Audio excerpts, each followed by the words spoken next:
ማስተራብነት እንግዲህ ወደ ጤናህን አላህ ይመልስ።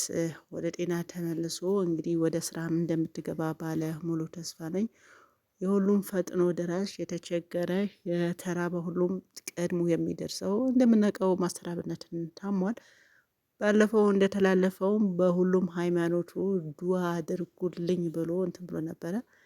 እጁ ማለት በሆነ መስጂድ ዱዓ ሲደረግለት አየሁ። እኔም አሚን አልኩ ማለት ነው። የሁሉን ሰው ምኞት ነው እሱን ተሽሎት ወደ ስራው እንደሚገባ እሱን ሰበብ አድርጎ እንግዲህ ብዙ ሰዎችን ሲረዱ አይተናል። በእሱን አማካኝነት አሁንም ተሽሎት ወደዛ እንደሚገባ ባለሙሉ ተስፋ ነኝ።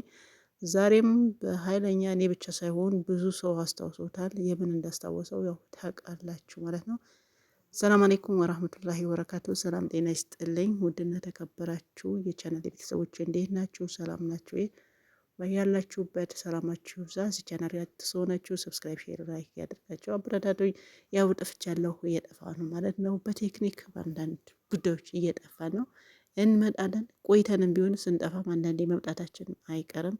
ዛሬ የመጣሁበት በማስተር አብነት ጉዳይ ነው እና መግቢያ ላይ እንዳልኩትም እንግዲህ የሁዱ አድርጉለት ሁሉም ሰው የሚወደው እሱም ድሃ ሀብታም ትንሽ ትልቅ ሳይል የሁሉም አክባሪ የሆነ የሁሉም የተራበ የተጠማ የተቸገረ የሁሉም ያለቀሰ ደራሽ የሆነ እንግዲህ ተሽሎት ወደ ስራው እንደሚገባ ባለ ሙሉ ተስፋ ነኝ። በአሁኑ ሰዓት በጣም እንደታመመ ነው ወሬው ወይም ደግሞ ዜናው እየተዘገበ ያለው ማለት ነው። እንደተባለውም በሁሉም ሃይማኖት ዱዓ ይደረግለት ተብሏል። ዱዓ አድርጉለት፣ አሚንም በሉ ዱዓም አድርጉለት ማለት ነው። ያው ሰው ልጅ ይሄ ዶክተር ታከማ የሰበብ ነው እንጂ ሁሉም ነገር አላህ ነው የሚያደርገው።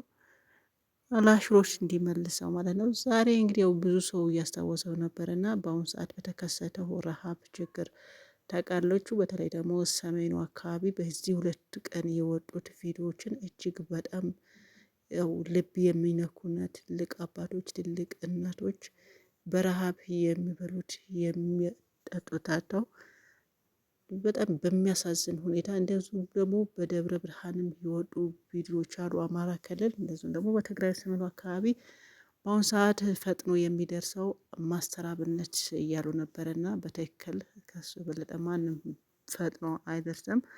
በእርግጥ የኢትዮጵያ ሕዝብ እንደዚህ አይነት ነገር ሲመጣ ትብብሩ መዋደዱም እንደዛው ነው። ትንሽ ሲል ያው እንደሚታወቀው ነው ማለት ነው። በዚህ ሰዓት የዚህ አካባቢ ደርሱ በጣም ፈጥኖ የሚደርሰው እሱ ነበረ።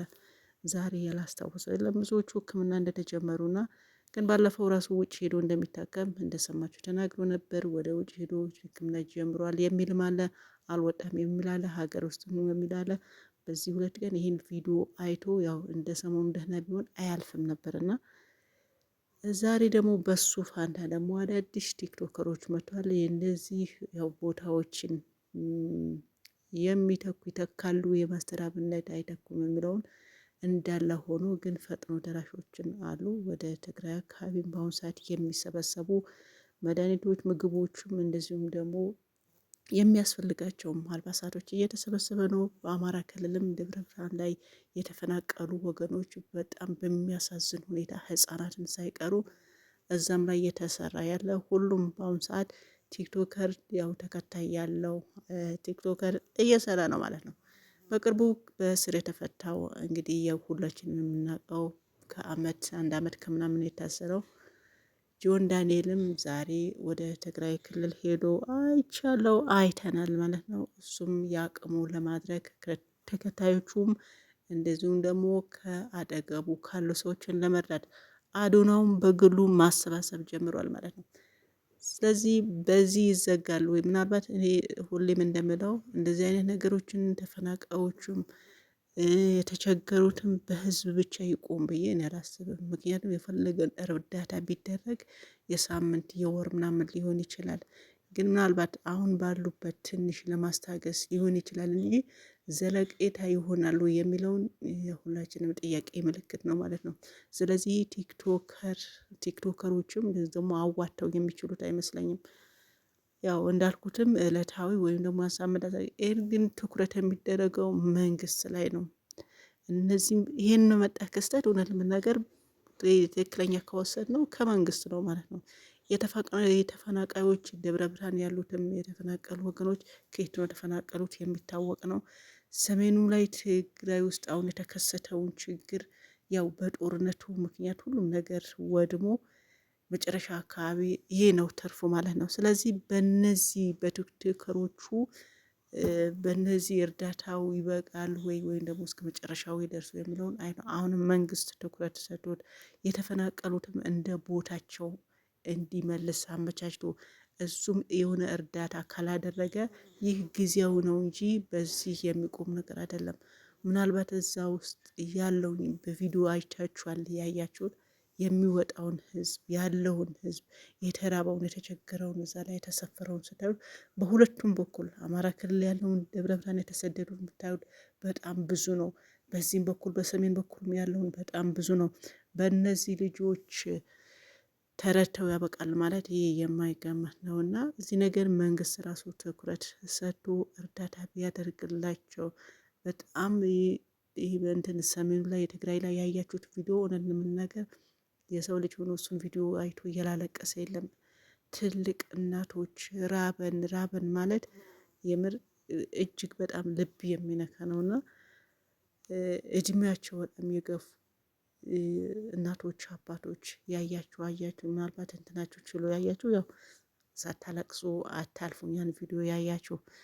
በዚህ ሀገራችን እንግዲህ ሰላም እያደረገልን የጦርነት መጨረሻው እንደዚህ ነውና አሁን ከዚህ በኋላ ይሄ ነገር እንዳይከሰት የሁሉም ሰው ድዋው የሁሉም ሰው ምኞት መሆን አለበት። ማንም አትራፊ ማንም አክሰር አይደለም። እዚህ ጋር ሁሉም ተጎጂ ነው። ማንም አሸናፊ ማንም ተሸናፊ የለም። የሁሉም የጦርነቱ ውጤት ነው ብዬ ነው ማስበው። የተፈናቀሉትም በጦርነት ምክንያት ነው። አሁንም እነዚህም ድርቅም ረሃብም የወረደው ሰሜኑ አካባቢ ያው በዚህ ምክንያት ነው። ምንም የሚደባበቅ ነገር የለም። የአደባባይ እውነት ነው እና ውሸት አይደለም። ቤትም በኩል መጥቶ አይደለም። ስለዚህ እርስ በራስ ወይም ከሌላ ሀገር ወይ በድንበር ጥሰው ወይም ከሌላ ሀገር መጡ ከሌላ እንትን አሉ አይደሉም። እኛው ብኛው ራስ በራሳችን ይሄ ነው የተከሰተው። ስለዚህ ይሄ ነገር ሁለተኛ እንዳይከሰት የሁሉ ሰው ምኞት ነው። መንግስት ይሄ ነገር አስቦበት እስከ መጨረሻውም ዘላቂ መፍትሄ የሚሰጠው ባይነኝ። አሁንም ግን አቅሙ ያላችሁ ፎሎወር ያላችሁ እንደ አዶን አይነቱ እንደ ጆዳኔ እንደሱ አይነት ብዙ አላችሁ እና ሀቢባነ ቲክቶከር በሙሉ አላችሁና በአሁኑ ሰዓት አቅማችሁ ተጠቅማችሁ ብቻ ጌም ተጫውታችሁ የራሳችሁን ትን ሳይሆን ይሄን ነገርም አንዳንዴ ነፍስያችሁን ትብላችሁ የእንደዚህ አይነት ሰብአዊነትም ሰርታችሁ እርዳታ ቢሆን በእርግጥ ትሰራላችሁ፣ እየሰራችሁ ነው። ሞር ደግሞ በአሁኑ ሰዓት አስፈላጊ ነውና በሁለቱም ያሉትን እጅግ በጣም የሚያሳዝናቸው ታዋቂዎች ስሩ ለማለት እወዳለሁኝ። ሰላማችሁ ይብዛ። ባይ ባይ።